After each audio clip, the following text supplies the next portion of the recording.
ಆದ್ದರಿಂದ ಇವತ್ತು ಭಗವದ್ಗೀತೆಯ ಅನರ್ಘ್ಯ ರತ್ನಗಳು, ಭಗವದ್ಗೀತೆಯ ಅನರ್ಘ್ಯ ರತ್ನಗಳು ಎಂಬ ವಿಷಯವಾಗಿ ನಿಮ್ಮ ಜೊತೆ ಕೆಲವು ಚಿಂತನೆಗಳನ್ನು ಹಂಚಿಕೊಳ್ಳೋಣ ಅಂತ ಅನ್ಕೊಂಡೆ.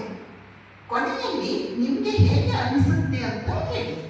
ಕೊನೆಯಲ್ಲಿ ಅದು ನಿಮ್ಮ ಜೀವನಕ್ಕೆ ಸಹಾಯ ಆಗುತ್ತಾ ಹೇಗೆ ಅನ್ನುವುದನ್ನು ಆಲೋಚಿಸಿ ಹೇಳಿ. ಭಗವದ್ಗೀತೆ ಒಂದು ರತ್ನ ಭಂಡಾರ. ಆ ಭಂಡಾರದಲ್ಲಿ ಅಸಂಖ್ಯ ರತ್ನಗಳಿವೆ. ಒಂದೊಂದು ರತ್ನದ ಬೆಲೆ ಕಟ್ಟಲಿಕ್ಕೆ ಆಗಲ್ಲ. ಒಂದೊಂದು ರತ್ನವನ್ನು ನಾವು ಆಲೋಚನೆ ಮಾಡುತ್ತಾ ಹೋದಷ್ಟು ಅವುಗಳ ಅರ್ಥ ವ್ಯಾಪ್ತಿ, ಅರ್ಥ ವಿಸ್ತಾರ ಹೆಚ್ಚೆಚ್ಚು ತೆರೆದುಕೊಳ್ಳುತ್ತಾ ಹೋಗುತ್ತೆ. ಭಗವಂತ ಅನಂತ ಭಾವಮಯ, ಅನಂತ ಭಾವಮಯನಾದ ಭಗವಂತನ ಒಂದೊಂದು ಮಾತು ಮಂತ್ರ. ಆ ಮಂತ್ರವೂ ಅನಂತವಾದದ್ದು, ಅನಂತ ಅರ್ಥವ್ಯಾಪ್ತಿ, ಅರ್ಥ ಗಹನತೆಯನ್ನು ಹೊಂದಿರುವಂಥದ್ದು ಎಂದು ಹೇಳುವುದರಲ್ಲಿ ಏನು ಆಶ್ಚರ್ಯ ಇದೆ? ಯಾವಾಗಲೂ ಸಾಧಕನಾದವನು, ನಾವು ನೀವೆಲ್ಲರೂ ಸಾಧಕರು. ನಾವು ಕೇವಲ ಮನುಷ್ಯರಲ್ಲ, ನಾವು ಸಾಧಕರು. ಸಾಧಕನಾದವನು ಮೊದಲು ಬಹಳ ಗ್ರಂಥಗಳನ್ನು ಓದ್ತಾನೆ.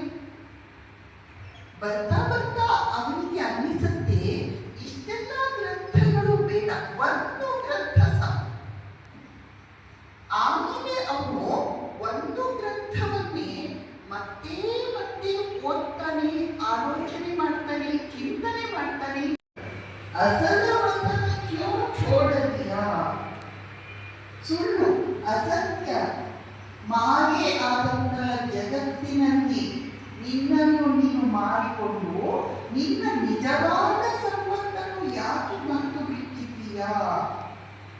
ಗೌಡಿಗೋದು ಭೂತ ಸಮಾನ, ಲಾಲ ರತನ ಕ್ಯೋ ಛೋಡದಿಯಾ? ಬಿಡಿ ಕಾಸಿಗಾಗಿ ದಿನವಿಡೀ ತಲೆ ಹೊಡ್ಕೊಂಡೆ, ಬಿಡಿ ಕಾಸಿಗಾಗಿ ಇಂದಿಲ್ಲದಾಗಿ ಒದ್ದಾಡ್ತಿದ್ಯಾ? ಶ್ರೇಷ್ಠವಾದ ಕೆಂಪು ರತ್ನವನ್ನು ಯಾಕೆ ಬಂದು ಬಿಟ್ಟಿದ್ದೀಯಾ ಅಂತ ಖಾನಸ ಅನ್ನುವ ಹಿಂದಿ ಕವಿ ಕೇಳ್ತಾನೆ. ಹಾಗಾದ್ರೆ ನಾವೆಲ್ಲರೂ ಆತ್ಮವಾನ್, ಆದರೆ ಮರೆತು ಹೋಗಿದ್ದೀವಿ. ಆ ಮರೆತಿರುವುದೇ ಎಲ್ಲಕ್ಕಿಂತ ದೊಡ್ಡ ಅಪರಾಧ, ದೊಡ್ಡ ಪ್ರಮಾದ, ದೊಡ್ಡ ತಪ್ಪು.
ಪಶುವಿನ ಅನೇಕ ಗುಣಗಳಿದೆ ಅಲ್ವಾ.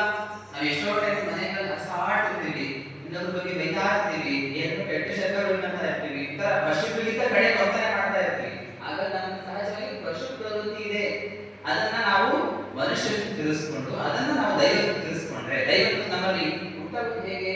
ಆಶ್ರಮ, ಭಜನೆ, ಪ್ರವಚನಗಳು, ಧ್ಯಾನ, ಜಪ, ಸ್ವಾಧ್ಯಾಯ ಅಥವಾ ಪ್ರವಚನಗಳನ್ನ ಕೇಳೋದು, ಪ್ರವಚನಗಳನ್ನ ಮಾಡೋದು, ಇದರಿಂದ ನಮ್ಮಲ್ಲಿ ಏನಾಗುತ್ತೆ? ಆ ಪಶು ಪ್ರವೃತ್ತಿ ಕಡಿಮೆ ಆಗ್ತಾ ಮಾನವತ್ವ ನಮಗೆ ಬೆಳಕಿ ಬರುತ್ತೆ. ನಮ್ಮಲ್ಲಿರುವ ಮಾನವತ್ವ ಹೋಗಿ ದೈವತ್ವದ ರೂಪವನ್ನ ಪಡ್ಕೊಳ್ಳುತ್ತೆ. ಅದನ್ನೇ ಹೇಳ್ತಾರೆ, ಪಶು ಪ್ರವೃತ್ತಿ ಹೊರಟು ಹೋಗುತ್ತದೆ, ದೇವ ಭಾವ ಒಂದು ಬಿಡುತ್ತದೆ ಅಂತ ಶ್ರೀರಾಮಕೃಷ್ಣ ಹೇಳ್ತಾ ಇದ್ರು. ಅಂದ್ರೆ ಭಜನೆಯ ಶಕ್ತಿ ಅಂತದ್ದು, ನಾನು ಯಾವ ಕಾರ್ಯಕ್ರಮ ಹೋದಾಗ ಹೇಳ್ತಾ ಇದ್ರು, ಭಜನೆ ಎಷ್ಟು ಶಕ್ತಿ ಇದೆ ಅಂದ್ರೆ ಕೋಮಾ ಸ್ಥಿತಿ ಹೋದಂತ ವ್ಯಕ್ತಿಗಳು ಸಹ ಬದುಕಿ ಉಳಿದಂತ ಎಷ್ಟೋ ಉದಾಹರಣೆಗಳು ಇದೆ. ಅವ್ರು ಹೇಳ್ತಾ ಇದ್ರು, ಸೌಂದರ್ಯದಲ್ಲಿ ರಾಗ ಟೂನಲ್ಲಿ ಒಬ್ರು ಕೋಮಾ ಸ್ಥಿತಿ ಇದ್ರಂತೆ, ಅವರು ಪಕ್ಕ ಮಾಡಿದ್ರಂತೆ ಟೂನಾಗಿ. ಎಷ್ಟೋ ಜನ ಮನೆಗಳಲ್ಲಿ ತೀರೋದಾಗ ಅಥವಾ ತೀರೋಗಿ ಮುಂಚೆ ವಿಷ್ಣು ಶಾಸ್ತ್ರ, ಲಲಿತ ಶಾಸ್ತ್ರ ಹೇಳೋದು, ಪಾರಾಯಣ ಮಾಡೋದು ಅಥವಾ ಭಜನೆಗಳನ್ನು ಹಾಕೋದೆಲ್ಲ ಸಂಸ್ಕೃತಿ ಇರುತ್ತೆ. ಅದೇ ರೀತಿಯಲ್ಲಿ ಏನು ಭಜನೆಗಳ ಆ ಶಕ್ತಿ ಇದೆಯಲ್ಲ, ಸೌಂದರ್ಯದಲ್ಲಿ ಪಾರಾಯಣ ಮಾಡಿದ ಫಲವಾಗಿ ಕೋಮಾ ಸ್ಥಿತಿ ಬಂದ ವ್ಯಕ್ತಿ ಹೊರಗಡೆ ಬರ್ತಾರೆ. ಇದು ಭಜನೆಯ ಶಕ್ತಿ ಅಲ್ವಾ. ಆಮೇಲೆ ನೀವು ಭಜನೆಗಳನ್ನ ಯಾಂತ್ರಿಕವಾಗಿ ಆಡಬಾರ್ದು. ಬೆಳಗಿನ ಮಂತ್ರವನ್ನು ಹೇಳ್ತಾ ಇದ್ರು, ನಾವು ಎಷ್ಟೋ ಜಪವನ್ನು ಯಾಂತ್ರಿಕವಾಗಿ ಮಾಡ್ತಾ ಇರ್ತೀವಿ, ಧ್ಯಾನವನ್ನು ಯಾಂತ್ರಿಕವಾಗಿ ಮಾಡ್ತಾ ಇರ್ತೀವಿ. ಭಜನೆಯಲ್ಲಿ ತಾಳ, ರಾಗ ಎಷ್ಟು ಮುಖ್ಯನೋ ಅದಕ್ಕಿಂತ ಮುಖ್ಯ ಭಾವ ಅಲ್ವಾ.